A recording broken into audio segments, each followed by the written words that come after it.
Ajay family today என்னோட morning 4:30க்கே start ஆகிடுச்சு. வழக்கமாக எழுந்திரிச்சு குளிச்சுட்டு கோலமெல்லாம் போட்டுட்டு நல்லபடியாக விளக்கும் ஏற்றி முடிச்சிட்டேன். பொதுவாக சண்டேனாலே லேட்டாக எந்திரிக்கணும், நல்லா சாப்பிட்டு ரெஸ்ட் எடுக்கணும் அப்படின்னு ஒரு தாட் தான் எல்லாருக்குமே வரும். எனக்குமே அப்படி தான். ஆனால் அன்னைக்கு தான் வீட்டு பெண்களுக்கு வேலைகள் அதிகமாக இருக்கும். பசங்க, ஹஸ்பண்ட் எல்லாருமே வீட்டில் இருப்பாங்க. அவங்களுக்கு பிடிச்ச மாதிரி ஏதாவது சமைக்கலான்னு தோணும். ஸோ நம்ம டெய்லியுமே இப்படி தான் ஓடிட்டே இருக்கோம். இனிமேலும் இப்படி தான் ஓடிட்டே இருப்போம்.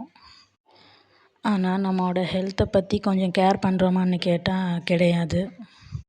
வீட்டிலையே ஒரு சின்ன சின்ன எக்ஸசைஸ் எல்லாம் பண்ணுறோமான்னு கேட்டால் அதுவும் கிடையாது. பெண்கள் நம்ம சில விஷயங்களை கண்டிப்பாக மாற்றிக்கணும்.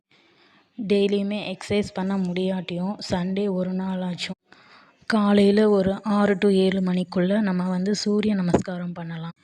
ஞாயிற்றுக்கிழமை சூரிய பகவானுக்கு உகந்த நாள்னு சொல்லுவாங்க.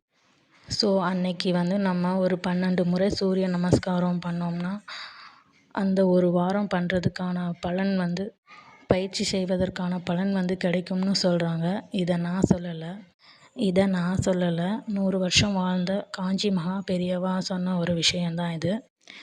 இந்த விஷயம் எனக்கு தெரிஞ்சதுலேருந்து நான் ஃபாலோ பண்ணிக்கிட்டு இருக்கேன். உங்கள்கிட்டையும் நான் ஷேர் பண்ணிக்கிறேன். இதை எல்லாருமே பண்ணலாம். குழந்தைங்கள்லேருந்து பெரியவங்க வரைக்கும் எல்லாருமே இந்த சூரிய நமஸ்காரம் பண்ணலாம். இந்த வீடியோ பிடிச்சிருந்தால் லைக் பண்ணி, புதுசாக யாராவது பார்க்குறீங்கன்னா சப்ஸ்கிரைப் பண்ணிக்கோங்க. இந்த மாதிரி சின்ன சின்ன டிப்ஸுக்கு நம்ம சேனலை ஃபாலோ